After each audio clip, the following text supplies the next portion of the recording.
Greetings everyone, ये हमारा mains answer writing practice का 5th डे है और हमेशा की तरह आज भी हम लोग जीएस के चारों पेपर में से एक एक क्वेश्चन को यहाँ पर डिस्कस करेंगे।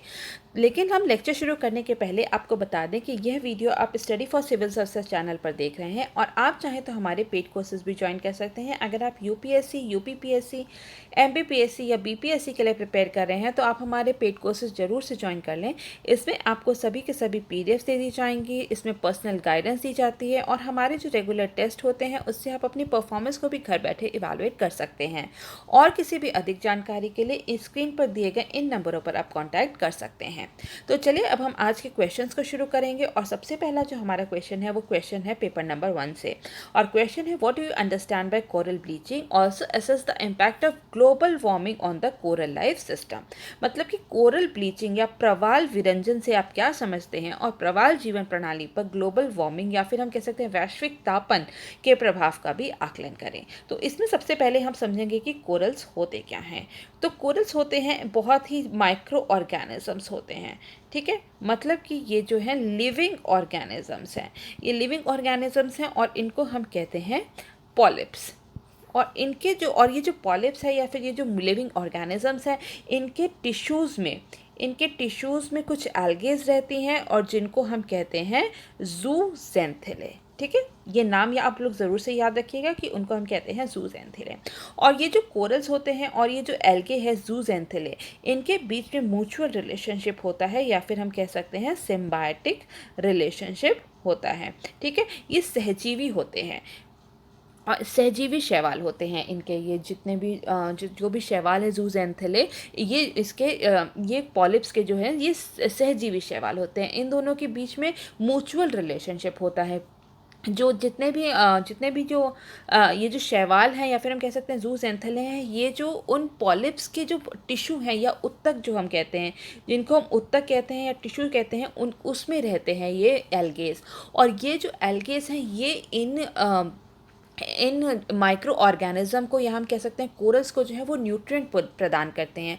क्योंकि ये जो एल्गे होते हैं फोटोसिंथेसिस से बहुत सारे अपने वो जो फोटोसिंथेसिस के प्रोसेस के थ्रू या फिर हम कह सकते हैं प्रकाश विश्लेषण के जो प्रोसेस होता है उसमें उसके ज़रिए ये लोग खाना बनाते हैं और वो जो न्यूट्रिएंट्स होता है वो जो है वो इन लिविंग ऑर्गेनिजम्स को भी प्रदान करते हैं। और जो जैसे कि कार्बोहाइड्रेट्स हो गया, वो जो है उससे जो है जो लिविंग ऑर्गेनिजम्स हैं वो अपने जो है न्यूट्रिएंट को लेते हैं।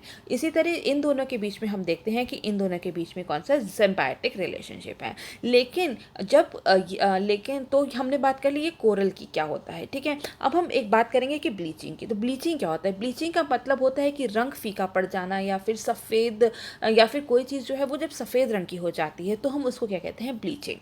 तो अब अगर हम समझें कि कोरल ब्लीचिंग क्या होता है, तो कोरल ब्लीचिंग होता है जब कोरल्स जो हैं वो सफ़ेद रंग के हो जाते हैं, तब हम उनको कहते हैं कोरल ब्लीचिंग। और वो सफ़ेद रंग क्यों हो जाता है? क्योंकि जो है उसमें से ज़ूज़ेंथिले जो है एल्गे जो है जो उसको कलर प्रदान करती है पूरे कोरल्स को, जब वो उसको छोड़ देते हैं, जब कोरल्स उनका त्याग कर देते हैं तो वो जो है वो सफ़ेद रंग के हो जाते हैं, जिसको हम कहते हैं कोरल ब्लीचिंग। तो जो कोरल्स जो ये जो ज़ूज़ेंथिलेज़ हैं, ये जो कोरल्स हैं उनको ना केवल न्यूट्रिएंट्स प्रदान करने का काम करता है बल्कि उनको जो रंग बिरंगे जो कलर्स होते हैं कोरल्स के वो भी देने का काम करता है। तो जब ये जो कोरल्स होते हैं ये इनका त्याग कर देते हैं ज़ूज़ेंथिलेज़ का, अपने सहजीवी शैवाल का, तो इनका रंग फीका पड़ जाता है, ये सफ़ेद रंग के हो जाते हैं और इसी को हम कहते हैं कोरल ब्लीचिंग। तो ये किन कारणों से होते हैं, ठीक है। कोरल ब्लीचिंग का आखिर कारण क्या है? कोरल ब्लीचिंग का कारण है जब कभी तापमान, प्रकाश या पोषण में, ठीक है, सूर्य के प्रकाश में या फिर जो पोषण है उनमें बहुत ज़्यादा परिवर्तन होता है। तो क्या होता है, तो जो कोरल्स होते हैं वो बहुत ही थर्मल स्ट्रेस या फिर तापिक जो तनाव जो है वो महसूस करते हैं, जिससे कि वो इन ज़ूज़ेंथिलेज़ को या फिर ये जो शैवाल है उनका त्याग कर देते हैं, जिन कारणों से ये सफ़ेद दिखाई देते हैं और इसी को हम पूरे को कहते हैं कोरल ब्लीचिंग।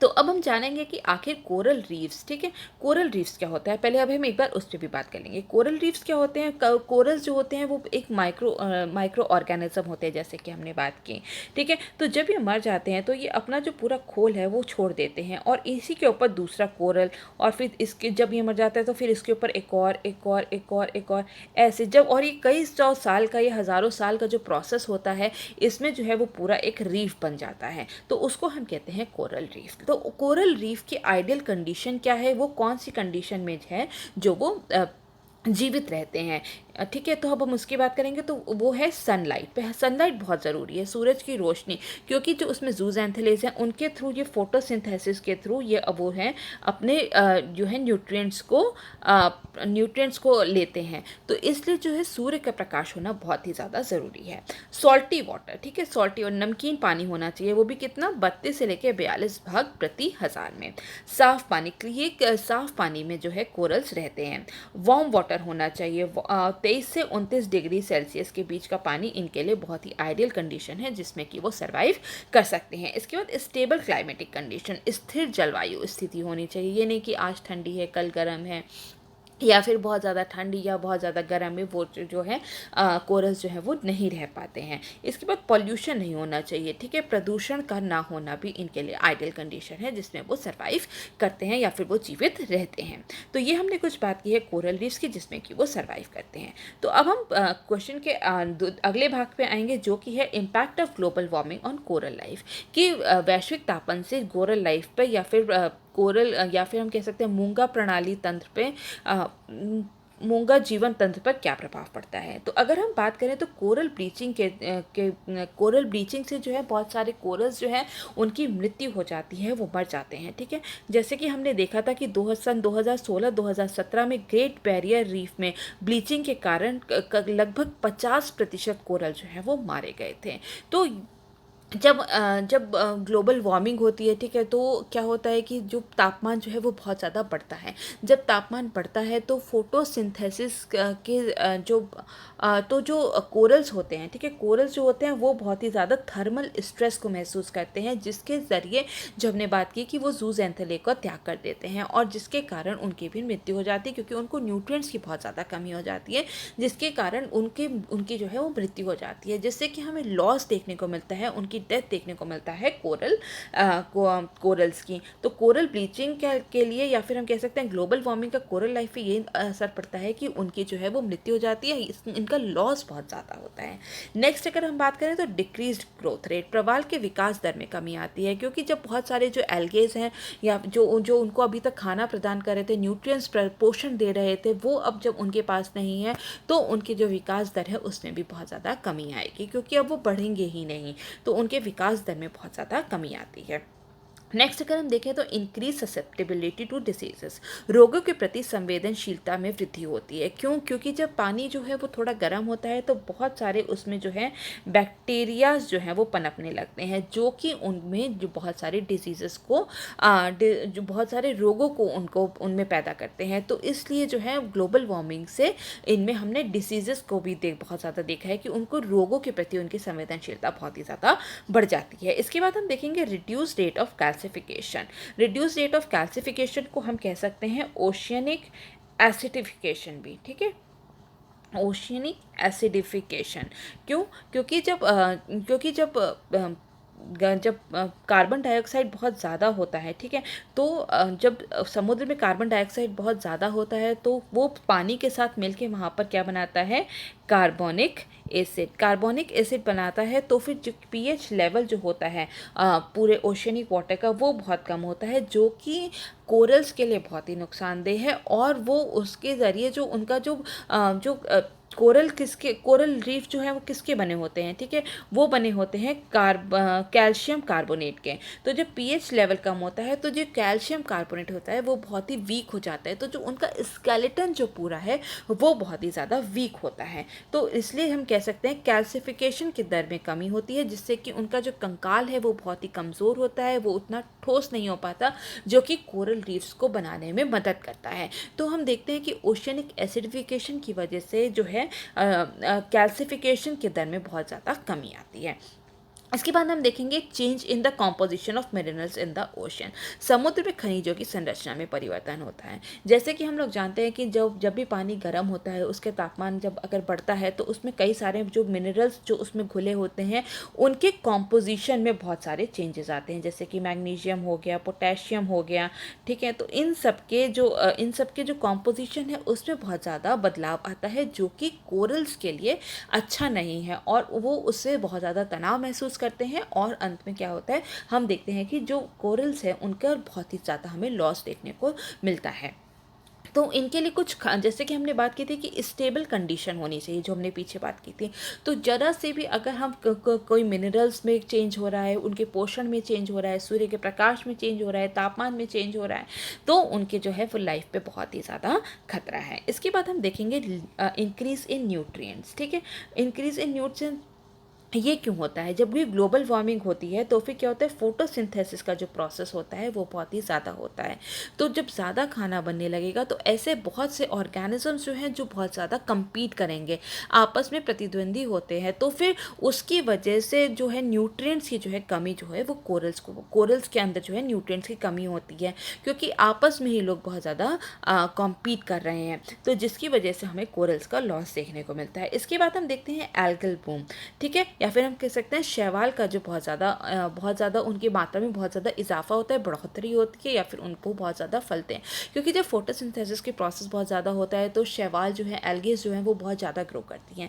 जब वो सतह पर ऊपर से ग्रो करेंगी तो जो सनलाइट है वो अंदर तक नहीं जा पाएगी, और जब अंदर तक नहीं जा पाएगी तो जूसेंथलीज जो हैं, जो कि कोरल्स के उत्तकों में रह रहे हैं, उनको फोटोसिंथेसिस, जब उनके तक सनलाइट नहीं पहुंचेगी तो उनको फोटोसिंथेसिस के प्रोसेस को पूरा नहीं कर पाएंगे, जिससे कि कोरल्स की जो है वो मृत्यु हो जाती है। तो इंक्रीज इन न्यूट्रिएंट्स जब होते हैं, ठीक है, तब भी जब हम देखते हैं कि उससे भी कोरल की लाइफ को बहुत ज़्यादा प्रभाव करता है। इसके बाद हम देखेंगे कि ग्लोबल वार्मिंग से अगर हम बात करें तो लॉस ऑफ मरीन लाइफ भी बहुत ज़्यादा होती है, क्योंकि अगर कोरल नहीं रहेंगे, ठीक है, तो बहुत सारे मरीन लाइफ जो है उसमें भी हमें बहुत ज़्यादा हानि देखने को मिलेगी। क्यों? क्योंकि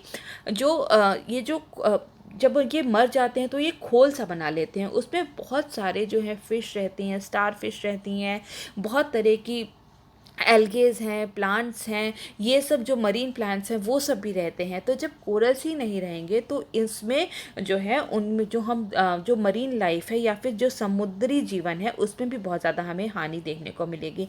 ऐसा अनुमान लगाया जाता है कि समुद्री जीवन का करीब 25% जो समुद्री जीवन का करीब 25% जो है वो कोरल पर ही निर्भर करता है। तो जब कोरल नहीं रहेगा तो हमें मरीन लाइफ पर भी हमें देखने को असर देखने को मिलेगा। इसके बाद हम देखेंगे कि इकोनॉमिक लॉस भी हमें बहुत ज़्यादा होगा, जहाँ पे कि कोरल्स होते हैं, जैसे कि देखा है हम लोग ने जब सी डाइविंग होती है, ठीक है, वहाँ पे हमें बहुत सारे कोरल्स देखने को मिलते हैं। तो जब वहाँ पे कुछ होगा ही नहीं, वो केवल एक सफ़ेद रंग का एक पहाड़ टाइप का समझ लीजिए वो पड़ रहेगा, तो उसको भी जो टूरिस्ट हैं वो देखने नहीं जाएंगे, तो इस पर टूरिज्म इंडस्ट्री पे बहुत ज़्यादा फ़र्क पड़ेगा। और जो फिशिंग है, जहाँ जहाँ जो उसमें अब तक फिशेज़ जो रहती हैं वहाँ पे वो फिशेज़ भी नहीं रहेंगी, तो उससे फिशिंग इंडस्ट्री पर भी बहुत ज़्यादा फर्क पड़ेगा।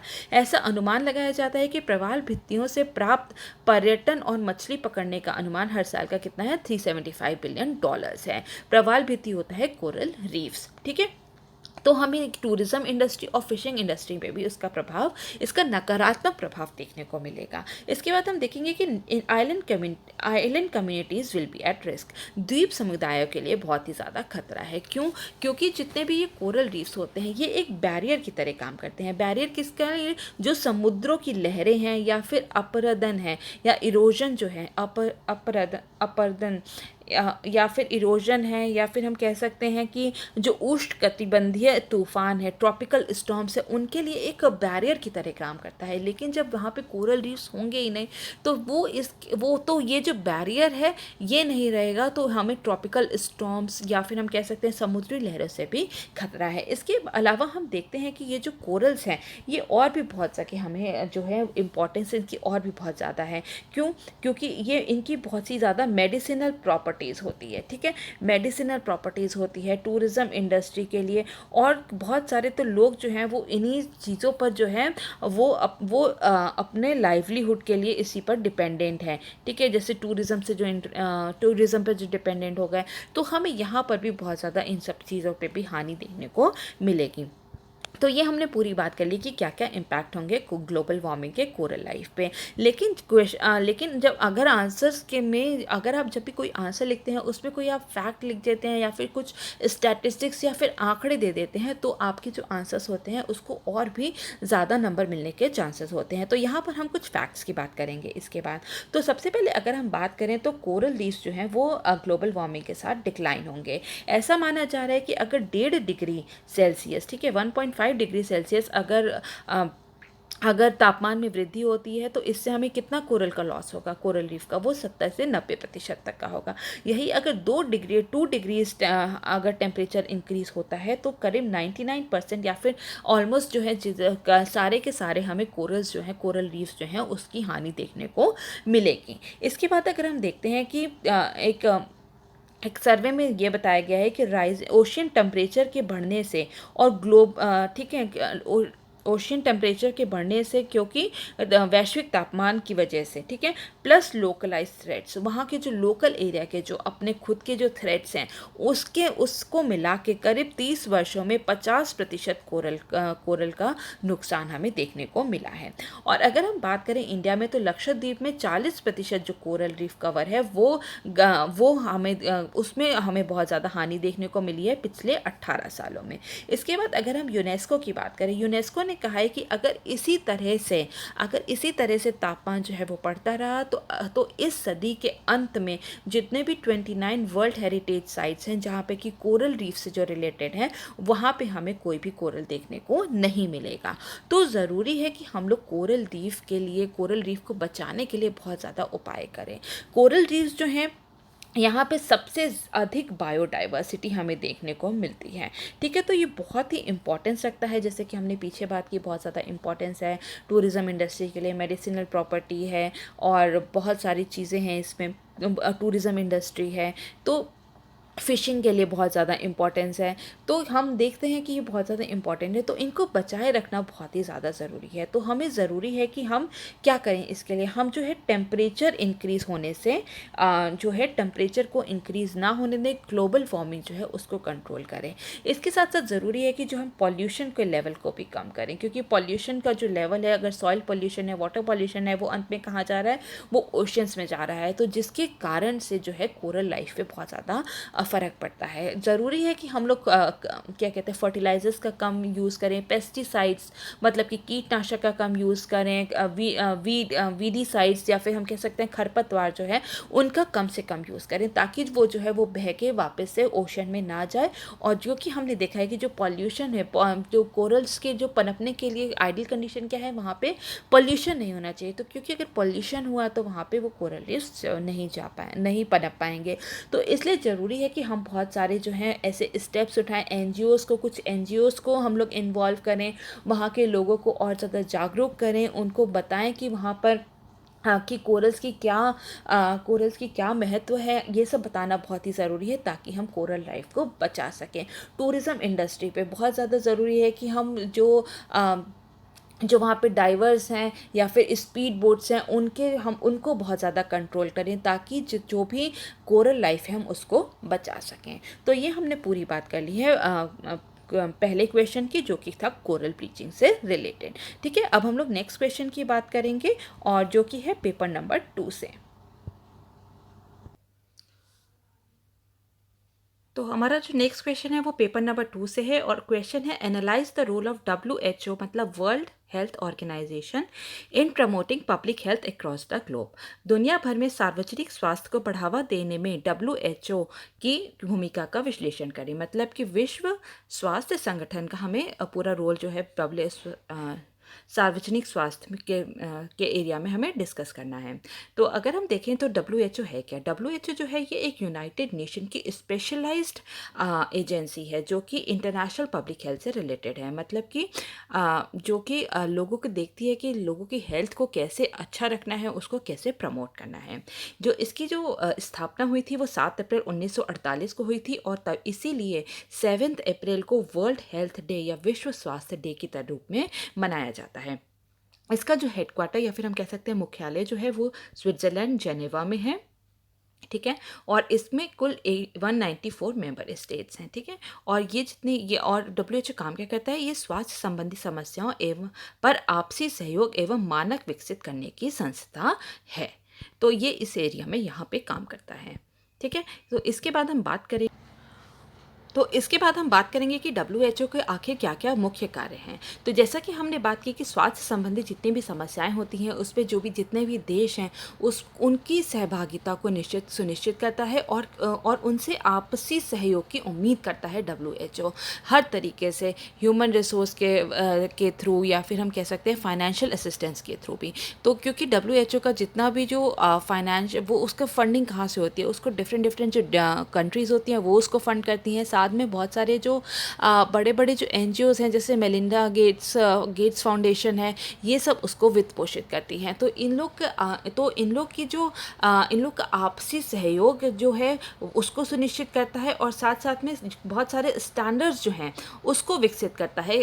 विकसित करने का काम जो है वो इस संस्था का है। तो अगर हम आगे बात करें कि इसके मेन एरियाज ऑफ वर्क क्या हैं या फिर इसके कार्य के मुख्य क्षेत्र क्या हैं, तो सबसे पहले हम बात करेंगे स्वास्थ्य प्रणाली की। ठीक है। तो जैसे कि हमने बात किया है हेल्थ सिस्टम या फिर स्वास्थ्य प्रणाली, जैसे कि हमने बात की है कि ये कई सारे जितने भी अगर कोई भी बीमारी होती है तो उसका जो है उस पर निगरानी रखना, किसी भी रोग पर निगरानी रखना और उसको कैसे एलिमिनेट किया जाए या फिर उसकी कैसे रोकथाम की जाए, उसके लिए क्या उपचार उपलब्ध हो सकता है, ये सब देखना किसका काम होता है, ये डब्ल्यूएचओ का काम होता है। तो डब्ल्यूएचओ जो है ये जितने भी हेल्थ रिलेटेड इश्यूज होते हैं उनका नेतृत्व प्रदान करता है और जितने भी रिसर्च होती है उस एरिया में, ठीक है, जितनी भी उस एरिया में रिसर्च होती है उसकी निगरानी करता है। और जितने भी अगर कहीं पे कोई भी रोग फैला है या फिर कहीं पे कोई महामारी फैली है तो उस कंट्री में वहाँ पे जितने भी लोग पीड़ित हैं वहाँ से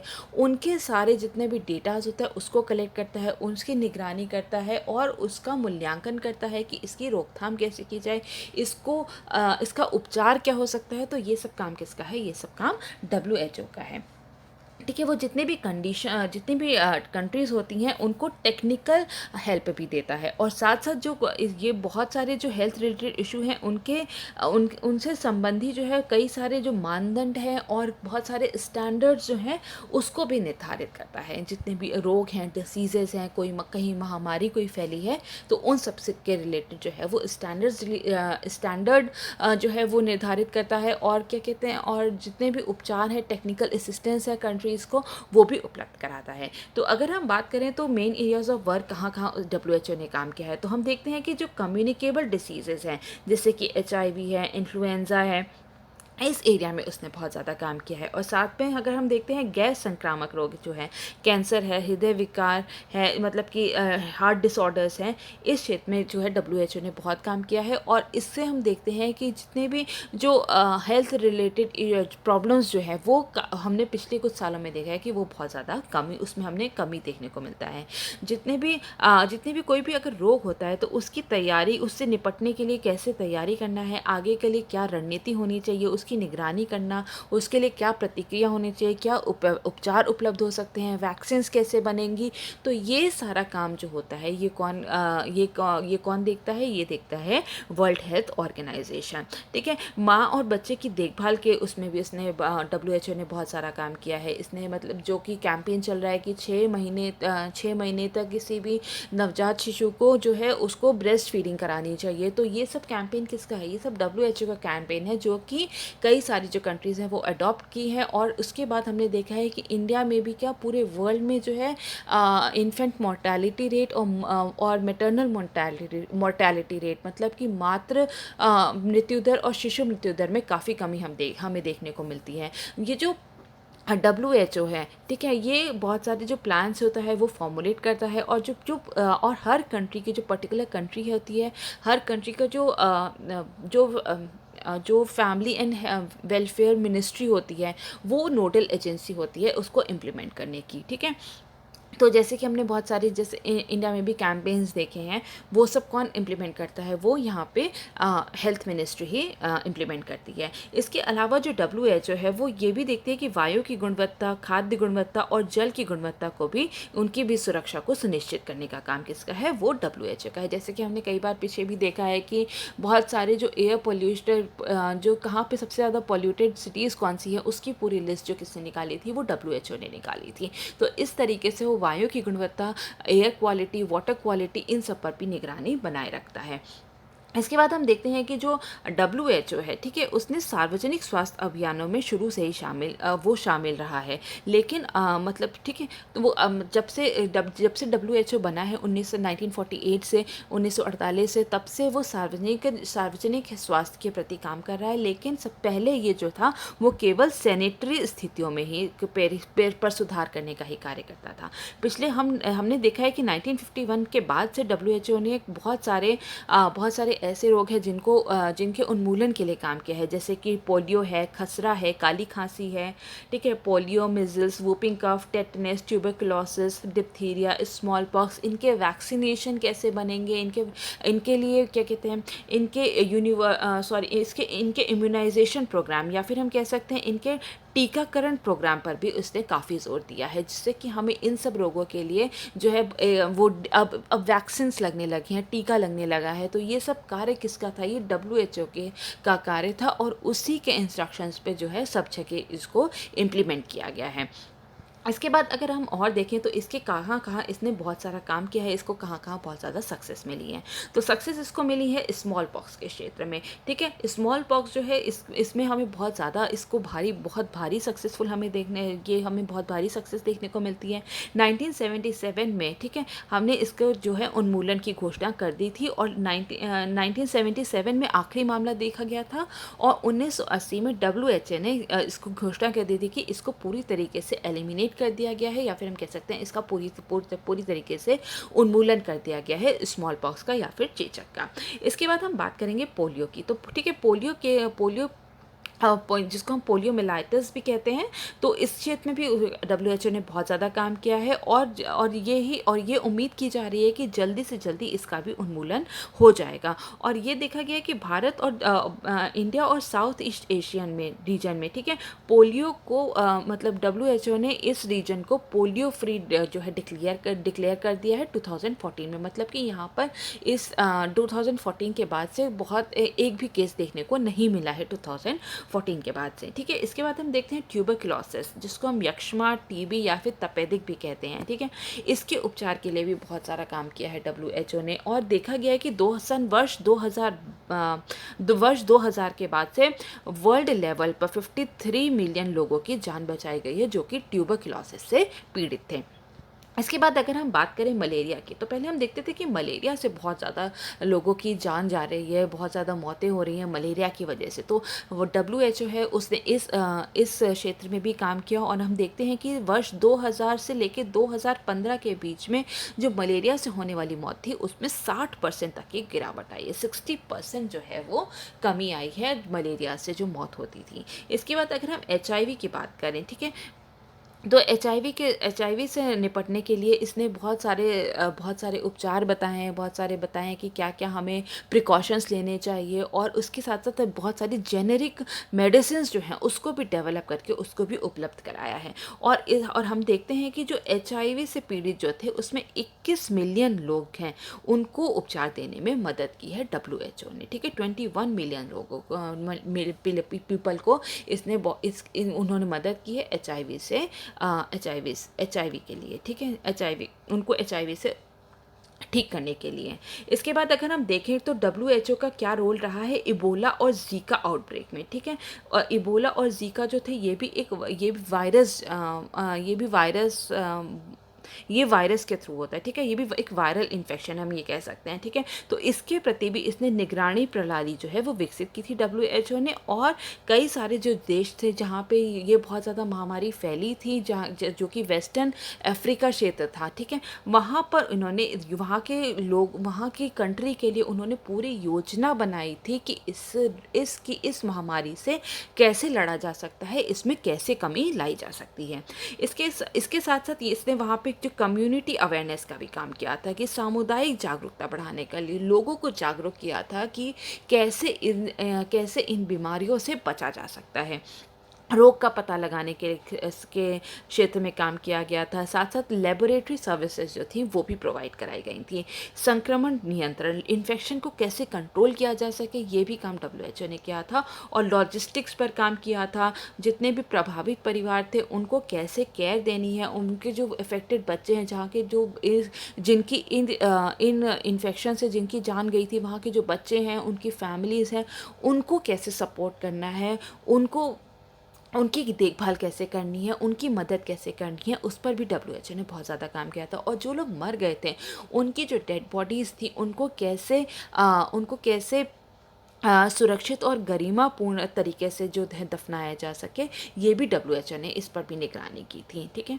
इसके बाद अगर हम बात करें तो कि अगर जैसे आज का जो कोरोना वायरस है, कोविड-19 है, इस पर बहुत सारे सवाल उठाए जा रहे हैं WHO के ऊपर, तो एक नज़र हम उस पर भी डाल देंगे, क्योंकि हमें पूरी के पूरा इसमें एनालाइज करना है। तो अगर हम देखें, ठीक है, तो जो WHO के जो प्रमुख हैं, टेड्रोस अदनॉम घिब्रेयेसस, ठीक है, उन्होंने उन पर ये आरोप लगाया जा रहा है कि उन्होंने जो कोरोना वायरस है इसको वैश्विक महामारी घोषित करने में बहुत ज़्यादा समय लिया है। इन्होंने इसको घोषणा कब की है? 11 मार्च 2020 को हुई है, जबकि जो चाइना में इसके केसेस बहुत पहले देखे जा रहे थे, कम से कम 2-3 महीने पहले से इससे चाइना में इसके केसेस देखे जा रहे थे, लेकिन और भी बहुत जगह इसके केसेस देखे जा रहे थे, लेकिन जो WHO ने इसको एक वैश्विक महामारी घोषणा करने में बहुत ज़्यादा टाइम लगाया है। तो यहाँ पर WHO की जो सक्रियता है उस पर बहुत ज़्यादा जो है सवाल उठाए जा रहे हैं। इसके बाद अगर हम देखें तो कि जो टेड्रोस हैं, जो वहाँ के जो WHO के जो चीफ हैं, उन्होंने अत्यधिक संक्रामक जो कोरोना वायरस के अपने कुप्रबंधन, उनका जो मिसमैनेजमेंट हुआ है, उसके बावजूद भी जो है चाइना की उन्होंने बहुत ज़्यादा तारीफ़ किया। उन्होंने कहा है कि चाइना ने जो है इसको बहुत ही अच्छे से इसकी रोकथाम की है, बहुत ही ट्रांसपेरेंट तरीके से इसको रखा है, लेकिन पूरा विश्व का क्या मानना है? वो मानना है कि ये चाइना के द्वारा ही जो है उसके कुप्रबंधन के कारण, या उसने जो अपनी जो इन्फॉर्मेशन जो छुपाई हैं उसके कारण ही ये जो महामारी है और ज़्यादा फैली है। तो टेड्रोस के ऊपर ये आरोप लगाया जा रहा है कि जो पूरी पारदर्शिता थी जो चीन की, उस पर उन्होंने पर्दा डाला है। जिस वजह से इस महामारी को हम आज ये एक विनाशक रूप देखने को हमें मिल रहा है, ठीक है। इसके बाद हम देखते हैं कि और जो चाइना था, ठीक है, चाइना ने क्या किया, इस प्रकोप को कवर किया और जितने भी उसके विसल ब्लोअर्स थे उनको भी चुप कराया है।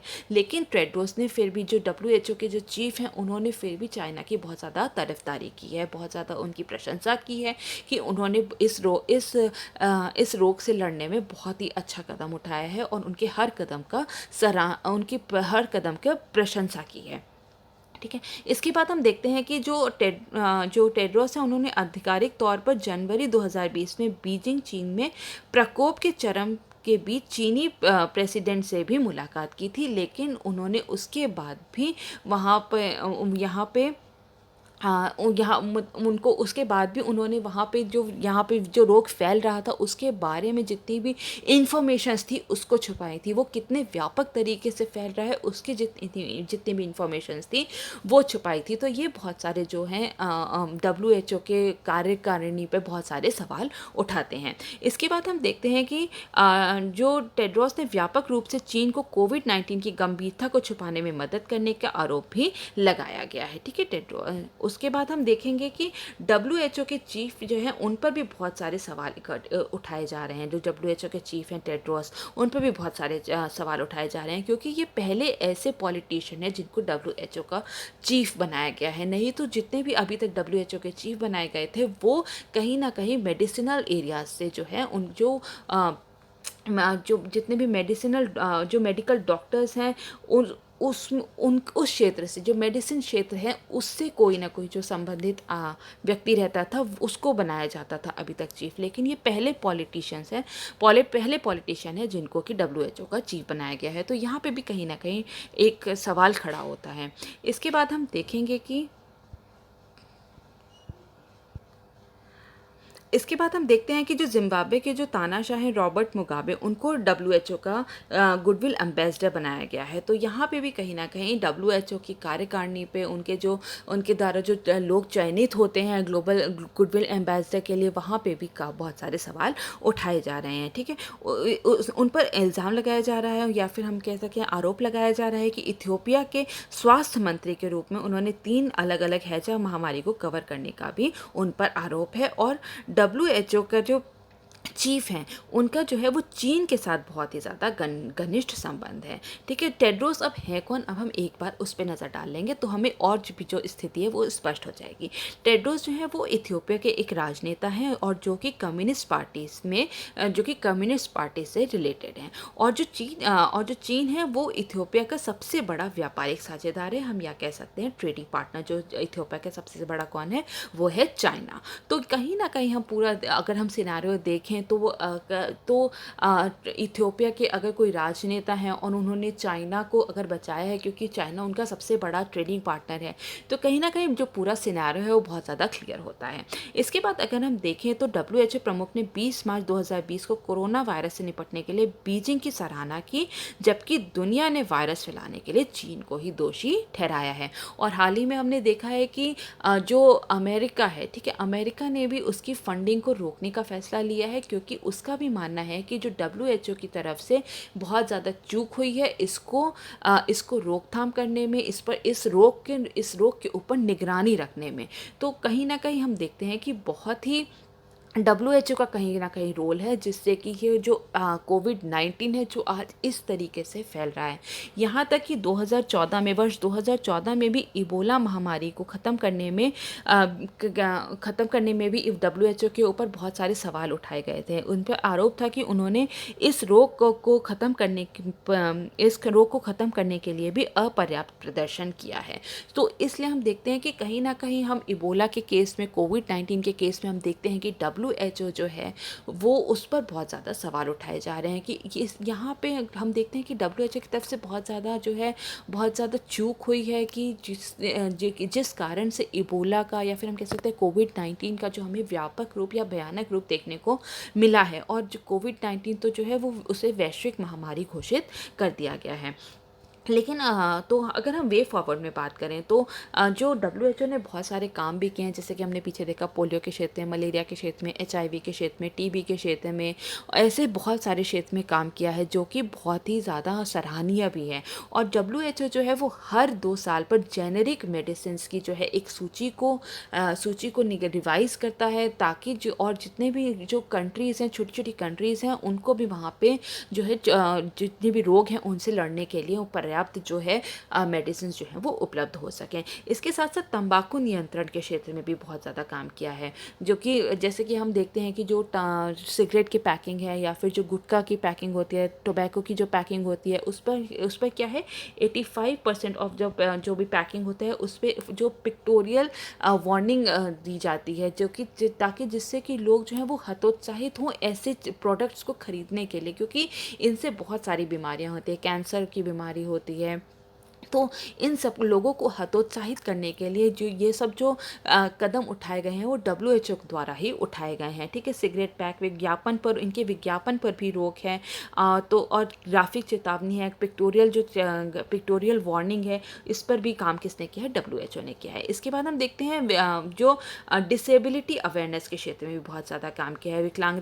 विकलांगता जागरूकता और स्वास्थ्य और विकास नीतियों में भी इसका समावेश के क्षेत्र में इसका भी बहुत ज़्यादा बहुत ज़्यादा हाथ है WHO का। और सीरिया और इराक जैसे क्षेत्र में जो कि बहुत ही ज़्यादा, जहाँ पे ह्यूमैनिटेरियन क्राइसिस थी, वहाँ पे लोगों को इसने साइकोलॉजिकल सपोर्ट दिया है, हम कह सकते हैं मनोवैज्ञानिक समर्थन दिया है, वहाँ के लोगों को वहाँ के लोगों को काउंसलिंग दी है, ताकि जो लोगों के जो मन में डर है वो निकल सके। और इसके साथ साथ जो हम देखते हैं गर्भावस्था, कैसे लोगों इंस्टीट्यूशनल डिलीवरीज पे, और बच्चों के जो हमने बात की थी कि जो शिशु को 6 महीने तक जो स्तनपान कराना है, उस पर भी इसने बहुत ज़्यादा जोर दिया है, जिससे कि maternal mortality rate, infant mortality rate, उसमें बहुत ज़्यादा हमें कमी देखने को मिली है। और यूनिसेफ के साथ मिलकर भी WHO ने बहुत ज़्यादा काम किया है। और जो इतने भी इन्फेंट्स हैं या फिर शिशु जो हैं, जो बच्चे हैं, उनके रोगों के लिए उनको अच्छा खान पान देने के लिए भी बहुत सारे इसने कदम उठाए हैं।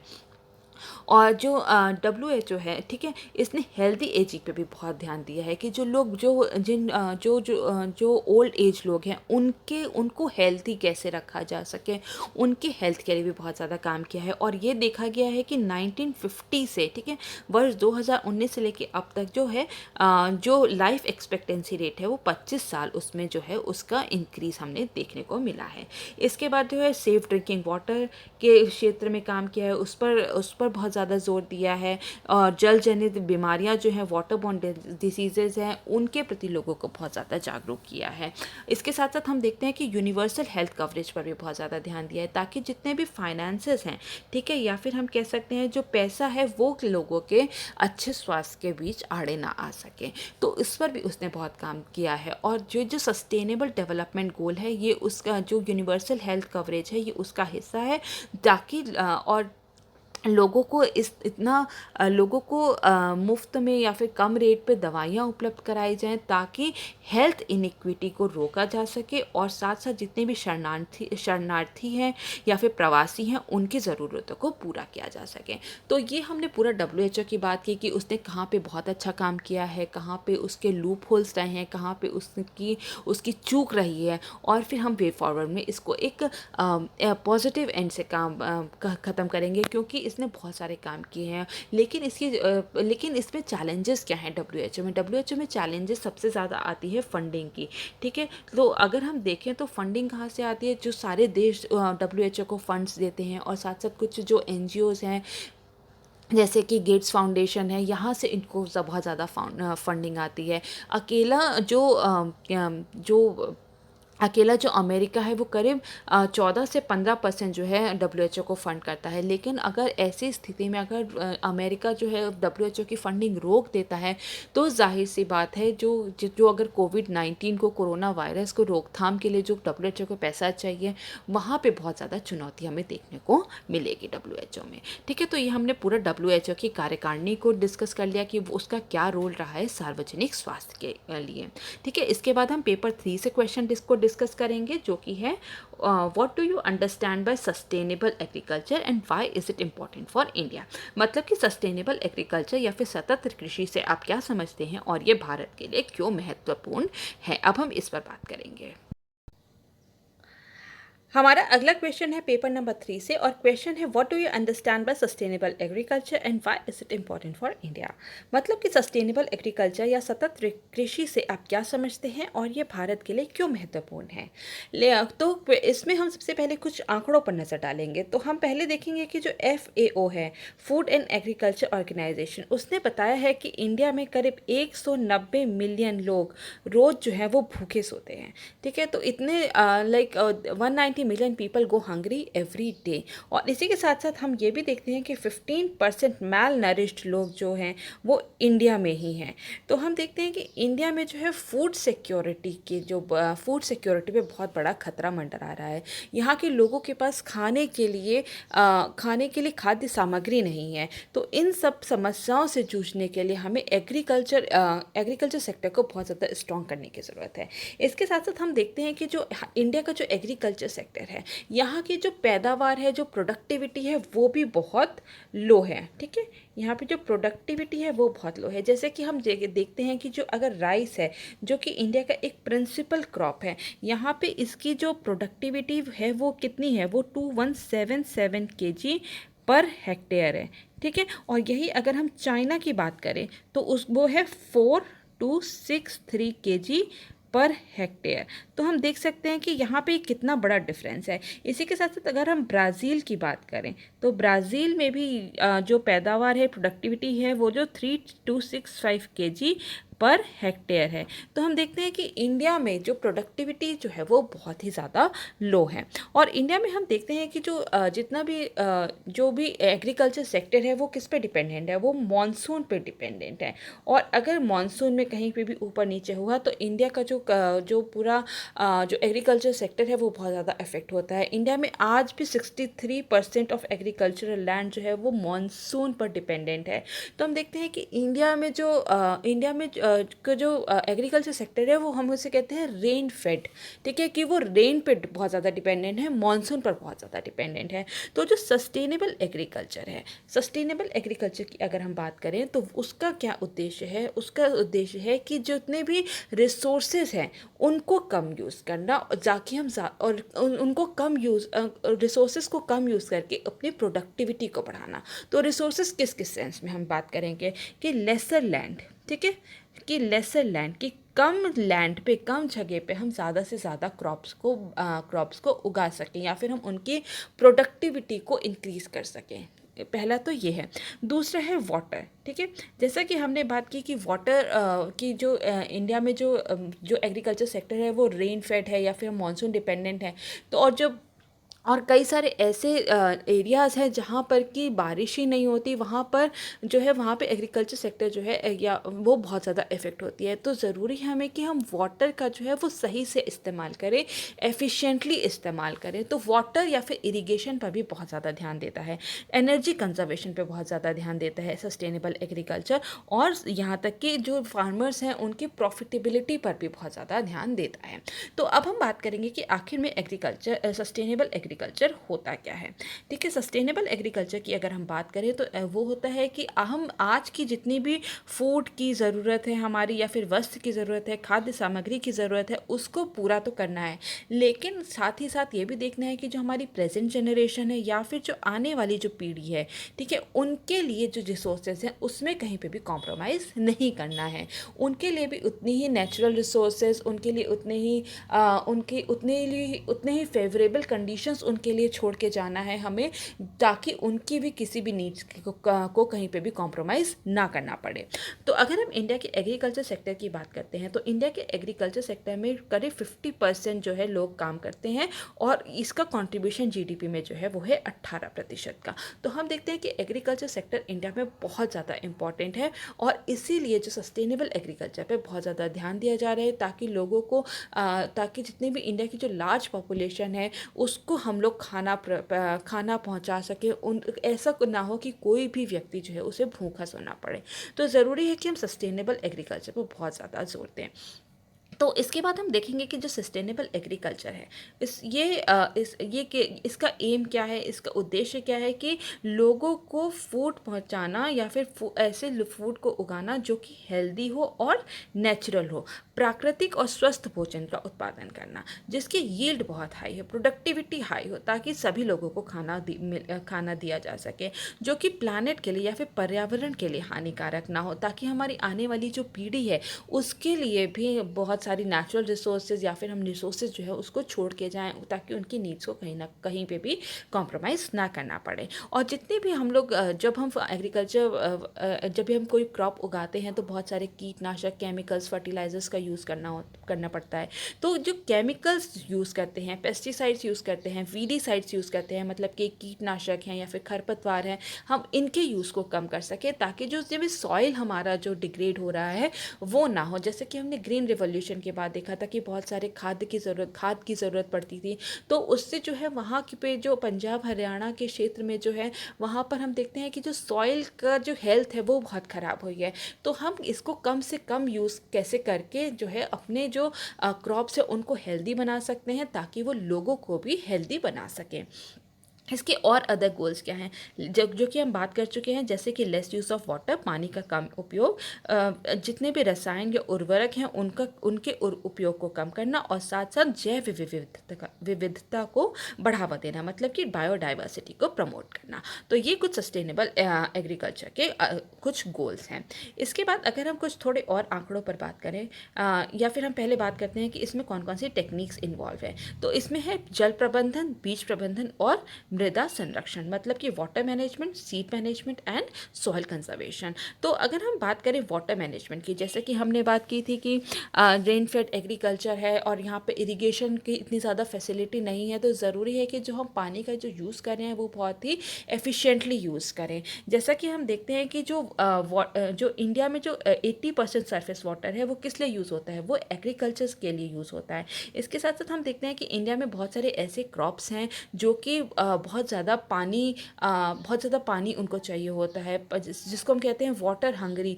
उनको पानी की प्यास बहुत ज़्यादा होती है, जैसे कि शुगर केन है, राइस है या फिर कॉटन है। ये कुछ ऐसे क्रॉप्स हैं जिनको पानी की बहुत ही ज़्यादा ज़रूरत होती है। तो इन सब के लिए ज़रूरी है कि हम लोग जो है वाटर का मैनेजमेंट बहुत अच्छे से करें। अगर हम वर्ल्ड बैंक की एक स्टडी देखें 2010 की, तो उसमें ये बताया गया है कि इंडिया में प्रति लीटर पानी के लिए जो इंडिया कितना उत्पन्न करता है फूड क्रॉप, वो है केवल $0.5, ठीक है। और लेकिन ये जो चीन के लिए है, ये पर लीटर $1.60 के बराबर का जो है क्रॉप प्रोड्यूस करता है। और अगर हम बात करें यूएस का, तो वो $3.9 का। तो हम देखते हैं कि हमारे जो वाटर की जो एफिशिएंट यूज़ है वो नहीं हो रहा है। और हम देखते हैं कि जो इंडिया में जो एक हर साल करीब 1800 क्यूबिक मीटर जो है हमें रेन के थ्रू मिलता है पानी, लेकिन उसमें से केवल 1200 मिलियन ही उसका उपयोग करने योग्य होता है, और जिसमें से भी कि 85% जो यूज़ होता है वो कृषि क्षेत्र में यूज़ होता है। तो हम देखते हैं कि एग्रीकल्चर सेक्टर में कितना ज़्यादा पानी यूज़ हो रहा है। तो कहीं ना कहीं हमारी जो इंडस्ट्रियल नीड्स है, पर्सनल नीड्स है, उन पर बहुत ज़्यादा इफेक्ट पड़ता है। लोगों को पीने का पानी नहीं मिल रहा है। तो हमें ज़रूरत है कि जल का जो है वो ठीक से प्रबंधन करें, लोगों को इरिगेशन फैसिलिटी ठीक से पहुंचाएं, ताकि अच्छे से अच्छे क्रॉप को हम को उगा सकें। जितने भी ड्रॉट एरियाज़ हैं, ड्रॉट प्रोन एरियाज़ हैं, जहाँ पे कि सूखा पड़ता है, वहाँ तक हम लोग इरिगेशन फैसिलिटी को पहुँचा सकें। इसके बाद अगर हम सीड मैनेजमेंट की बात करें, तो सीड मैनेजमेंट पे भी हमें बहुत ध्यान देना चाहिए, ताकि जितनी भी अगर सीड अच्छा होगा, तो जाहिर सी बात है कि जो उसमें से क्रॉप निकलेगा, जो भी उसमें से पेड़ निकल रहा है, वो भी बहुत हेल्दी होगा। तो इसके लिए ज़रूरी है कि हम इसको फंगीसाइड से या फिर फंगीसाइड से और एक फंगीसाइड से हम इसको ट्रीट करें, ताकि जिस फंगीसाइड से इंसेक्टिसाइड से ट्रीट करें, ताकि जो है इनमें फंगस ना लगे और एक अच्छे से अच्छा हमें पौधा मिले, हेल्दी पौधा मिले, जो कि आगे चल के एक हेल्दी क्रॉप को यील्ड देगा, ठीक है। इसी के बाद ज़रूरी है कि हम सीड्स का ट्रीटमेंट करें, जिससे कि उनका रूट सिस्टम को और इम्प्रूव किया जा सके, जिससे कि वो वाटर एब्जॉर्प्शन, उनकी जो कैपेसिटी होती है वो भी और अच्छी हो सके। इसके बाद ज़रूरी है सॉइल कंजर्वेशन की। जैसे कि हमने बात किया कि बहुत सारे जगह ऐसे हैं कि जहाँ पे ओवर यूज़ ऑफ फर्टिलाइज़र्स का, कीटनाशक का या फिर उर्वरक का इतना ज़्यादा यूज़ हो रहा है कि वहाँ के जो ग्राउंड लेवल है, वहाँ की जो सॉइल हेल्थ है वो बहुत ज़्यादा ख़राब हो रही है। जो उनकी मृदा की जो क्वालिटी है वो बहुत ज़्यादा ख़राब हो रही है। तो ज़रूरी है कि हम सॉइल को भी ध्यान में रखें, सॉइल कंजर्वेशन पर भी बहुत ज़्यादा ध्यान दें, और जिसके लिए ज़रूरी है कि हम लोग ऑर्गेनिक मेन्योर की तरफ जो है बढ़ें। जैसे कि जो हो गया ह्यूमन एक्सक्रीटा हो गया, काऊ डंग हो गया, काऊ यूरिन हो गया, इन सब को, या फिर जो सब्जी और फल जो हैं सड़ जाते हैं, गल जाते हैं, उनको यूज़ करके केचुओं के द्वारा उनको वर्मी कंपोस्ट बना के हम उनका यूज़ करें, ताकि हम ऑर्गेनिक फार्मिंग को और ज़्यादा बढ़ावा दें और केमिकल फर्टिलाइज़र का उपयोग को कम कर सकें। तो इसके बाद हम देखते हैं कि एग्रीकल्चर सेक्टर सस्टेनेबल एग्रीकल्चर का महत्व क्या है या फिर उसकी इम्पोर्टेंस क्या है। अब हम एक बार उस पर चर्चा कर लेंगे। तो सबसे पहले अगर हम देखें तो जो है इन्वायरमेंटल कंसर्न के बारे में अगर हम बात करें तो इन्वायरमेंट हमारे इन्वायरमेंट के लिए बहुत अच्छा है सस्टेनेबल एग्रीकल्चर। क्यों? क्योंकि जब हम कीटनाशक का कम इस्तेमाल करेंगे, हम केमिकल फर्टिलाइज़र्स का कम यूज इस्तेमाल करेंगे, तो जब वो नीचे जैसे जो फर्टिलाइज़र्स जो होते हैं, जो केमिकल फर्टिलाइज़र होते हैं, जब वो नीचे जाते हैं ग्राउंड लेवल में, फिर उसके बाद वो अल्टीमेटली कहाँ जाते हैं, रन ऑफ होके वो बह के जाते हैं रिवर बॉडीज़ में, वाटर बॉडीज़ में, रिवर्स में, ओशियंस में। तो वहाँ पर जाके वो लोग बहुत ही ज़्यादा पोल्यूट करते हैं। जैसा कि हमने देखा था कोरल्स को बहुत ज़्यादा नुकसान हो रहा है, पहले क्वेश्चन में हमने देखा था। ठीक है, तो ज़रूरी है कि तो ये एनवायरमेंटल की जो हमारी जो प्रॉब्लम है उसको भी बहुत ज़्यादा सॉल्व करेगा। क्योंकि अगर हम नेचुरल जो मेन्योर है, नेचुरल खाद है, प्राकृतिक खाद है, उस पर ज़्यादा जोर देंगे, तो जो अगर वो बह के पानी में जाते भी हैं तो उससे जो है वहाँ के जीव जंतु जो हैं उनको बहुत ज़्यादा नुकसान नहीं होगा। इसके बाद इसमें रिन्यूएबल सोर्स ऑफ एनर्जी पर भी बहुत ज़्यादा ध्यान दिया गया है। ऊर्जा, ठीक है, ऊर्जा का अक्षय स्रोत, जैसे कि बहुत सारे जहाँ पंप चलते हैं तो वो डीजल से चलाए जाते हैं, बिजली का बहुत यूज़ होता है, तो ज़रूरी है कि हम लोग सोलर एनर्जी को यूज़ करें वाटर पंप्स चलाने के लिए, ताकि जो है जितनी भी रिसोर्सेज हैं उनको बचाया जा सके। रिसोर्सेज जो हैं उनको प्राकृतिक रिसोर्सेज पर ज़्यादा ध्यान देना चाहिए, और जो नॉन रिन्यूएबल रिसोर्सेज हैं उनको कम किया जा सके। बेटर पब्लिक हेल्थ, ठीक है, बेहतर सार्वजनिक स्वास्थ्य के लिए भी बहुत ज़रूरी है। क्योंकि जब अच्छा क्रॉप होगा, एक हेल्दी क्रॉप होगा जो कि नेचुरल तरीके से उगाया गया है, तो उसको कौन कंज्यूम करेगा? उसको कंज्यूम करेंगे हम लोग। तो जब लोग उन्हें यूज़ करेंगे तो उनकी हेल्थ पर भी अच्छा असर पड़ेगा। जैसे कि बहुत जगह होता है कि जैसे कि आजकल बहुत ज़्यादा ट्रेंड में है कि ऑर्गेनिक फूड खाना है, हर चीज़ के नाम पे ऑर्गेनिक लगा दो। तो ऑर्गेनिक फूड के नाम पे लोग बहुत ज़्यादा पैसा बना रहे हैं, क्योंकि ये माना जाता है कि वो बहुत ही ज़्यादा ऑर्गेनिक फूड जो है वो बहुत ज़्यादा हेल्दी है, उसमें केमिकल फर्टिलाइज़र नहीं है, उसको आर्टिफिशियल तरीके से नहीं पकाया गया है। तो इसलिए तो अगर हम नेचुरली या फिर हम प्राकृतिक ढंग से अगर किसी क्रॉप को उगा रहे हैं तो वो पब्लिक के स्वास्थ्य के लिए भी बहुत अच्छा होगा। इसके बाद हम देखते हैं हायर प्रोडक्टिविटी। जैसे कि हमने बात की थी कि ये कम कम एरिया में बहुत ज़्यादा जो है यील्ड देता है, ये प्रोडक्टिविटी को बढ़ाने में काम करता है। तो कहीं ना कहीं हमारे फूड सिक्योरिटी को भी जो हमारा लक्ष्य है उसको भी पूरा करेगा। इसके बाद हम देखते हैं सॉइल कंजर्वेशन। ठीक है, सॉइल कंजर्वेशन जैसे कि हमने बात की थी कि जो जितने भी उर्वरक हैं, केमिकल फर्टिलाइज़र हैं, उनके उनके यूज़ को कम करके ऑर्गेनिक मैन्योर को ज़्यादा बढ़ावा देना। Better utilisation of energy and chemicals, ऊर्जा और रसायनों का बेहतर उपयोग हो सकता है।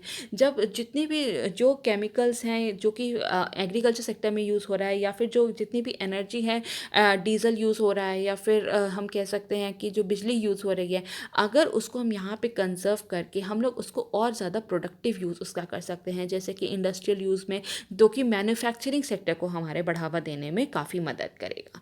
तो इसलिए हम ये तो इससे तो अगर हम सस्टेनेबल एग्रीकल्चर पर ध्यान देते हैं तो इनका जो बेटर तो जितनी भी एनर्जी है, केमिकल्स हैं, उनका और ज़्यादा बेहतर उपयोग किया जा सकता है। इकोनॉमिक गेंस बहुत ज़्यादा हैं इसका, फार्मर्स जो हैं उनके आर्थिक लाभ के लिए बहुत अच्छा है, क्योंकि उनकी जो प्रोडक्टिविटी है, जो पैदावार है क्रॉप्स की, वो बहुत ज़्यादा होगी। तो उन्हें उनके कम लैंड से ही जब पैदावार ज़्यादा होगी तो उन्हें उसका ज़्यादा अच्छा दाम मिलेगा, उचित दाम मिलेगा। तो और उनकी बार्गेनिंग पावर भी हाई होगी फिर, इसलिए उनके लिए इकोनॉमिक गेन बहुत ज़्यादा है। इसके साथ साथ जब हम उनके क्या कहते हैं, जो अभी तक वो फर्टिलाइज़र्स पे यूज़ कर रहे थे पैसा, वो उनका बच जाएगा। और जो बिजली पे अगर या डीजल पे जो पैसा खर्च कर रहे थे वहाँ से भी उनको बहुत ज़्यादा लाभ होगा, अगर हम सस्टेनेबल एग्रीकल्चर पर ज़्यादा जोर देते हैं तो। इसके बाद सोशल इक्वालिटी पर बहुत ज़्यादा इससे हमें देखने को मिलेगी, जैसे कि जिसे कि हम कहते हैं सामाजिक समानता। क्योंकि जब जितने भी फार्मर्स हैं, जब उनकी भी इनकम बढ़ेगी तो जाहिर सी बात है सोसाइटी में जो है इक्वालिटी को बढ़ावा मिलेगा। साथ साथ बहुत सारे लोग प्रेरित होंगे जो कि एग्रीकल्चर सेक्टर से जुड़ना चाहेंगे। तो कहीं ना कहीं हम देखते हैं जो फार्मर्स को हम देखते हैं कि बहुत ही वैसी नज़रों से देखा जाता है। तो जब और ज़्यादा लोग जब इससे जुड़ेंगे तो कहीं ना कहीं हम सोशल इक्वालिटी को भी अपनी सोसाइटी में देखेंगे। इसके बाद कुछ बहुत सारे ऐसे कदम हैं जो कि गवर्नमेंट ने उठाए, गवर्नमेंट ऑफ इंडिया की जो इनिशिएटिव हैं, अब हम एक नज़र उस पर डाल लेंगे, ठीक है, कि भारत सरकार द्वारा उठाए गए कुछ कदम हैं जो सस्टेनेबल एग्रीकल्चर की ओर हैं। तो सबसे पहले अगर हम बात करें तो है वो national mission on sustainable agriculture, सतत कृषि पर राष्ट्रीय मिशन। तो ये जो पूरा मिशन है ये किसके अंतर्गत आता है? ये आता है national action plan for climate change के अंदर, ठीक है, NAPCC, national action plan for climate change, इसके अंतर्गत आता है। और इसमें क्या करते हैं, इसमें जो रेन फेड एरिया है वहाँ पर बहुत ज़्यादा फोकस किया गया है ताकि वहाँ पे एकीकृत फार्मिंग, इंटीग्रेटेड फार्मिंग को बढ़ावा दिया जा सके, जिससे कि सॉइल हेल्थ जो मृदा की जो स्वास्थ्य है उसका प्रबंधन किया जा सके और जितनी भी रिसोर्सेज हैं उनको कंजर्व किया जा सके। तो ये क्लाइमेट चेंज के नज़रिए से बहुत ज़्यादा इम्पॉर्टेंट है, ठीक है। तो ये सस्टेनेबल एग्रीकल्चर को इसमें भी बहुत ज़्यादा जोर दिया गया था इसके अंतर्गत। इसके बाद हम देखते हैं परंपरागत कृषि विकास योजना है। तो इसके अंतर्गत क्या किया गया? इसके अंतर्गत कुछ किसानों के समूह को लिया गया है और उनको बोला है कि आप ऑर्गेनिक फार्मिंग को बढ़ावा दीजिए, ठीक है, उनके थ्रू ऑर्गेनिक फार्मिंग को बढ़ावा दिया जा रहा है। तो ये कि उनको उनको प्रोत्साहित किया जा रहा है कि वो ऑर्गेनिक फार्मिंग को जो है वो अपनाएं। इसके बाद सॉइल हेल्थ कार्ड हम देखते हैं, मृदा स्वास्थ्य कार्ड। जितने भी फार्मर्स होते हैं उनको उनकी जो सॉइल है या फिर उनकी जो मिट्टी है उसको टेस्ट किया जाता है और उसमें देखा जाता है कि किस उर्वरक की कमी है, अगर या फिर किस पोषक तत्व की कमी है, और जो जिसकी कमी है केवल वैसे ही फर्टिलाइजर्स को यूज़ किया जाए, बहुत ज़्यादा ओवर फर्टिलाइजेशन न किया जा सके उनके लैंड पर। तो इसके लिए बहुत ज़रूरी है सॉइल हेल्थ कार्ड, ठीक है। मोर क्रॉप पर क्रॉप, न्यूनतम जल अधिकतम फसल, ठीक है, कम से कम पानी में ज़्यादा से ज़्यादा फसल को लाभ पहुंचाना। इसके बाद हम देखते हैं कि सूक्ष्म सिंचाई तकनीकों पर भी बहुत ध्यान दिया गया है, मतलब कि माइक्रो इरिगेशन टेक्निक्स पर बहुत ध्यान दिया गया, जैसे कि स्प्रिंकलर इरिगेशन है, ड्रिप इरिगेशन है, जहाँ पर कि जो पौधा जो होता है उसके जड़ में जाके जो है वहाँ पे पानी दिया जाता है, सिर्फ उतना ही दिया जाता है जितनी की पौधों की ज़रूरत है, ताकि हम वाटर को एफिशिएंटली और इफेक्टिवली यूज़ कर सकें। इसके बाद हमने देखा है कि जो सरकार है वो नीम कोटेड यूरिया के यूज़ को भी बहुत ज़्यादा जोर दे रही है, जिससे कि जो यूरिया के जो प्रॉपर जो पोषक तत्व हैं वो सही समय पर जो है मिट्टी में जाएं, तो उसके लिए नीम कोटेड यूरिया की बहुत ज़रूरत है। तो ये कुछ गवर्नमेंट ऑफ इंडिया के इनिशिएटिव हैं। इसके बाद अगर हम देखें, ठीक है,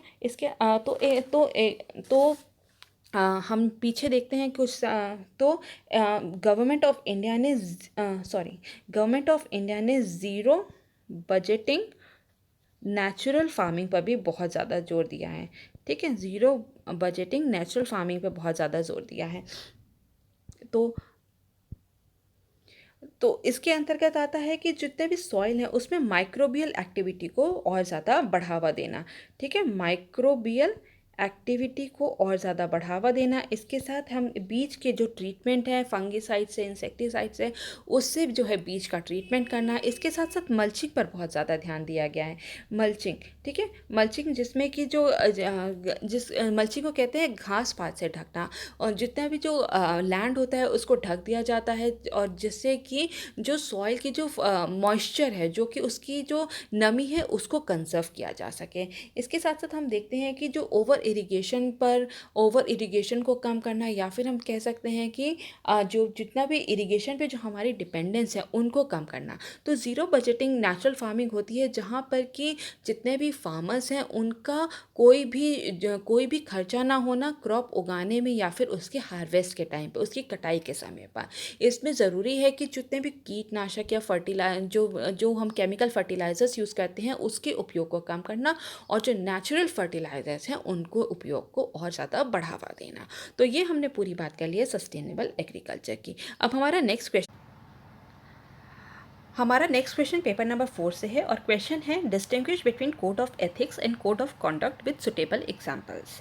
मतलब कि नैतिक संहिता मतलब यानी कि कोड ऑफ एथिक्स और आचार संहिता मतलब कि कोड ऑफ कॉन्डक्ट में उदाहरण के साथ अंतर स्पष्ट करें। ठीक है, तो इसमें हम सबसे पहले बताएंगे कि कोड ऑफ एथिक्स क्या होता है, फिर हम बताएंगे कि कोड ऑफ कॉन्डक्ट क्या होता है, और फिर हम उसके अंतर को बताएंगे, और फिर लास्ट में हम इसके एक एग्जाम्पल को डिस्कस करेंगे। तो अगर हम बात करें कि कोड ऑफ एथिक्स होता क्या है, तो कोड ऑफ एथिक्स जो है वो वो नैतिक मूल्य होते हैं, वो जनरल वैल्यूज़ होते हैं जो कि किसी भी व्यक्ति के जो या फिर कोई भी जो ऑर्गेनाइजेशन है उसके पूरे बिहेवियर को गाइड करता है कि उसे आगे किस तरह से कदम उठाना है।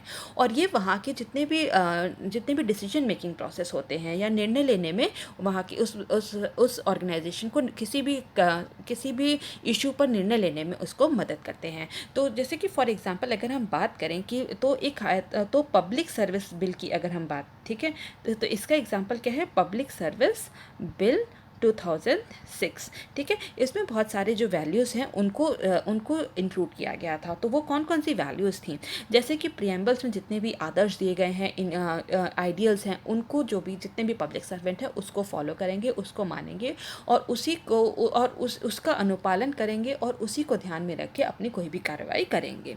इसके बाद किसी भी पॉलिटिकल पार्टी के साथ वो एसोसिएट नहीं होंगे, जितने भी वो गुड गवर्नेंस पे बहुत ज़्यादा ध्यान देंगे, और अकाउंटेबिलिटी मतलब कि जवाबदेही, ठीक है, जवाबदेही और पारदर्शिता पर भी इसमें जोर दिया गया है। ट्रांसपेरेंसी पर बहुत ज़्यादा जोर दिया गया है। उच्चतम नैतिक मानकों पर ध्यान केंद्रित करता है। मैं जो भी रिक्रूटमेंट होगा उस वो किस पे होगा, वो मेरिट के बेसिस पे होगा, और कोई भी वेस्टफुल एक्सपेंडिचर नहीं होगा। ठीक है, वेस्टफुल एक्सपेंडिचर ना करके अपन जितने भी जो सरकारी पैसा है उसका बहुत ही एफिशिएंट तरीके से, इफेक्टिव तरीके से उसका यूज़ करना है। तो ये कुछ पब्लिक सर्विस बिल 2016 में जो सिविल सर्वेंट्स के लिए जो कुछ नैतिक मूल्य हैं उसको यहाँ पे उल्लेखित किया गया था। तो जो कोड ऑफ एथिक्स है उसमें क्या क्या इंक्लूड किया जाता है, अब हम एक बार उस पर ध्यान केंद्रित कर लेंगे। जैसे कि सत्यनिष्ठा है, निष्पक्षता है, जवाबदेही है, जो कि अकाउंटेबिलिटी होती है, सेवा के प्रति समर्पण, आप अपनी जो भी सर्विस कर रहे हैं उसके प्रति आपको समर्पित होना चाहिए, ईमानदारी, और जो भी कार्य कर रहे हैं उसको पूरी ईमानदारी से करना चाहिए। तो ये होता है, क्या होता है, ये कोड ऑफ एथिक्स होता है। इसके बाद अगर हम बात करें कोड ऑफ कॉन्डक्ट की, तो कोड ऑफ कॉन्डक्ट क्या होता है, ये किसी भी ऑर्गेनाइजेशन किसी भी ऑर्गेनाइजेशन या इंस्टीट्यूशन द्वारा बनाए गए कुछ रूल्स होते हैं जो कि वहाँ के जितने भी मेंबर्स होते हैं उनको फॉलो करना होता है।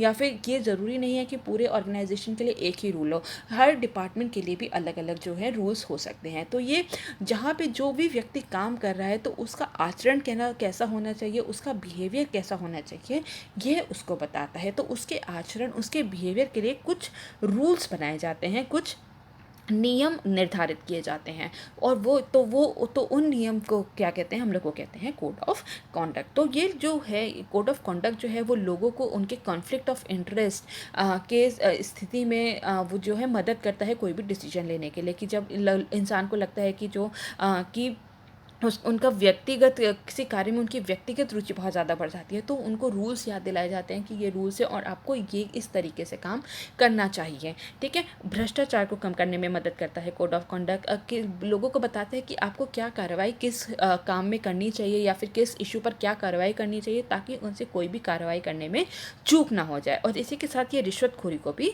कम करता है कोड ऑफ कॉन्डक्ट। ठीक है, इसके बाद हम अगर बात करें कि दोनों में डिफरेंस क्या है, code of ethics and code of conduct में, तो हम बात करेंगे कि जो नैतिक संहिता होती है या फिर कोड ऑफ एथिक्स होता है वो होता है दिशा निर्देश, या फिर ये होती है जनरल गाइडलाइंस, और इसको हम कहते हैं आचार संहिता को क्यों कहते हैं कि ये होते हैं सेट ऑफ रूल्स। किसी भी ऑर्गेनाइजेशन द्वारा बनाए गए कुछ रूल्स, कुछ नियम जो हैं वो होते हैं आचार संहिता।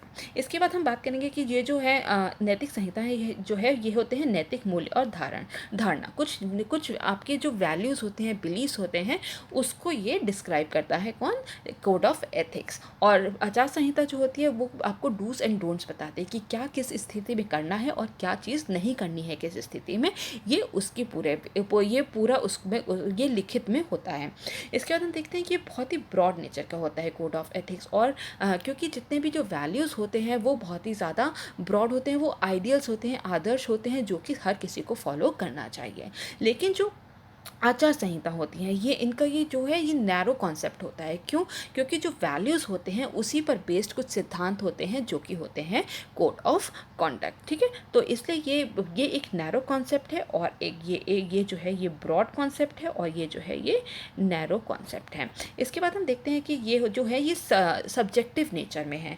क्यों सब्जेक्टिव है? क्योंकि जो हर व्यक्ति है उसके जो वैल्यूज़ हैं, उसके नैतिक मूल्य जो है वो अलग अलग होते हैं, और उसी के बेसिस पे वो कोई भी डिसीजन लेता है। लेकिन जितने भी जो आचार संहिता होती है, या फिर हम कह सकते हैं कोड ऑफ कॉन्डक्ट जो है, ये ऑब्जेक्टिव होते हैं, वस्तुनिष्ठ होते हैं, क्योंकि इसमें पहले से ही आपको बता दिया गया है कि किस कंडीशन में आपको क्या कार्य करना है, ठीक है। तो इसलिए ये जो होता है ये ऑब्जेक्टिव होता है।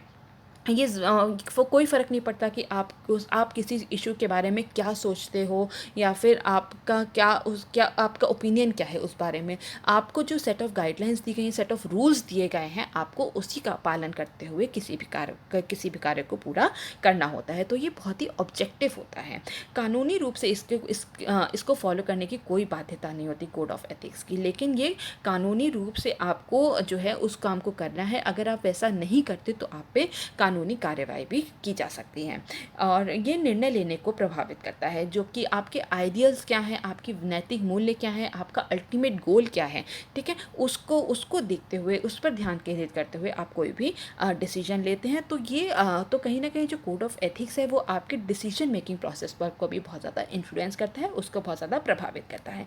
लेकिन जो आचार संहिता होती है ये आपके कार्य को नियंत्रित करती है, ये आपके एक्शन को गवर्न करती है कि आपको किस टाइम पर क्या कार्य करना है, या फिर कौन सा एक्शन लेना है, किस स्थिति में कौन सा एक्शन लेना है, ठीक है। और ये जो भी व्यक्ति जो है वो उचित कार्य करने के लिए इसमें स्वतंत्र होता है, लेकिन यहाँ पर आचार संहिता में नियमों का अनुपालन करना बहुत ज़्यादा ज़रूरी होता है।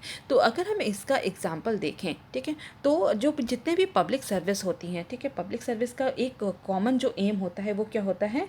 कॉमन गुड, कि ज़्यादा से ज़्यादा लोगों के हितों में काम किया जाए। तो अगर हम बात करें रेलवेज़ डिपार्टमेंट की, ठीक है, तो रेलवेज़ डिपार्टमेंट की अगर हम बात करें तो रेलवेज़ डिपार्टमेंट में क्या होता है कि उनका अगर हम उनका जनरल गाइडलाइन देखें, या फिर हम नैतिक मूल्य देखें, तो उसमें क्या है कि ज़्यादा से ज़्यादा लोग उसमें जितने भी लोग जो ट्रैवल कर रहे हैं रेलवेज़ में, उनकी जो यात्रा है वो सुखद हो, वो सुरक्षित हो। तो ये उनका क्या हो गया? ये उनका आइडियल हो गया, ये उनका कोड ऑफ एथिक्स हो गया कि ज़्यादा से ज़्यादा लोगों को जो है हर लोगों को जिनकी जो यात्रा है उसको सुखद और सुरक्षित बनाए। तो इसमें तो ये हो गया हमारा नैतिक संहिता। और यही जो है ये जो है रेलवे मिनिस्ट्री के पूरे जो बिहेवियर को गाइड करता है, और उनके डिसीजन मेकिंग प्रोसेस को भी पूरा गाइड करता है। फॉर एग्जांपल, अगर लोगों की यात्रा को सुखद बनाना उनका उद्देश्य है, तो कई बार हमने देखा है कि तो उनका डिसीजन क्या होना चाहिए कि जिस रूट पे बहुत ज़्यादा ट्रैफिक है उस रूट पे ज़्यादा से ज़्यादा ट्रेन चलाई जाए। फॉर एग्जांपल, हम देखते हैं जैसे महाकुंभ के टाइम पे इलाहाबाद के तरफ, या फिर जहाँ पे भी महाकुंभ लगता है वहाँ पर बहुत ज़्यादा लोग ट्रैवल करते हैं, तो उस टाइम पे कुछ स्पेशल ट्रेन्स चलाई जाती हैं। वो कितने टाइम तक चलाई जाएंगी, कितनी स्पेशल ट्रेन्स चलाई जाएंगी, वहाँ का ट्रैफिक क्या है, तो ये सब चीज़ ताकि ज़्यादा से ज़्यादा ताकि जो लोगों की जो यात्रा है वो सुखद हो, सुरक्षित हो, उसको सुरक्षित बनाया जा सके। इस वजह से तो ये उनके पूरे जो है बिहेवियर को, उनके डिसीजन मेकिंग प्रोसेस को पूरा जो है वो गवर्न कर रहा है। तो ये हमारा हो गया जो है कोड ऑफ एथिक्स, ठीक है। लेकिन कोड ऑफ कंडक्ट क्या हो गया?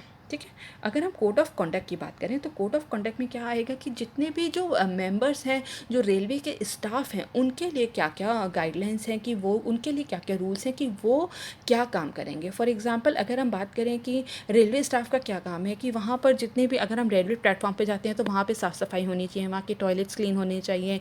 अगर हम रेलगाड़ी में यात्रा करें या ट्रेन में सफ़र कर रहे हैं तो वहाँ पे भी जो डिब्बे हैं, रेल के डिब्बे हैं, वो साफ़ होने चाहिए। जो हमें बेडशीट प्रोवाइड कराई जा रही है वो साफ़ होनी चाहिए, जो कर्टन्स हैं वहाँ पे वो साफ़ होने चाहिए, जितने भी ब्लैंकेट्स प्रोवाइड कराए जा रहे हैं वो साफ़ होना चाहिए, जो खाना मिल रहा है वो हाइजीन तरीके से बनना चाहिए। ये नहीं कि कभी छिपकली निकल रही है, कॉकरोच, मक्खी, ऐसे कुछ भी खाने में निकल के आ रहे हैं, तो ये नहीं होना चाहिए, वो हाइजीन तरीके से बनने होने चाहिए।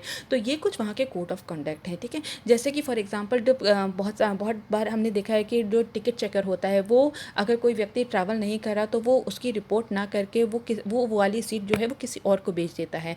तो ये उसके कोड ऑफ कंडक्ट में नहीं है। उसके कोड ऑफ कंडक्ट में क्या है कि वो जो है वो उसकी रिपोर्ट जो है वो ऊपर करे, और जो है उस सीट को जो है वो कैंसिल कर दी जाती है। तो इस तरीके से ये जो है ये कोड ऑफ कंडक्ट हो गया कि उसके जो रेलवे स्टाफ है उनका कंडक्ट कैसा होना चाहिए, उनका आचरण, उनका बिहेवियर कैसा होना चाहिए लोगों के प्रति। और कोड ऑफ एथिक्स क्या हो गया, ताकि कि लोगों की यात्रा जो है वो सुखद और सुरक्षित हो। तो ये हमने पूरा कॉन्सेप्ट पढ़ लिया है कोड ऑफ एथिक्स का और कोड ऑफ कॉन्डक्ट का। ठीक है, that is all for now and thank you so very much.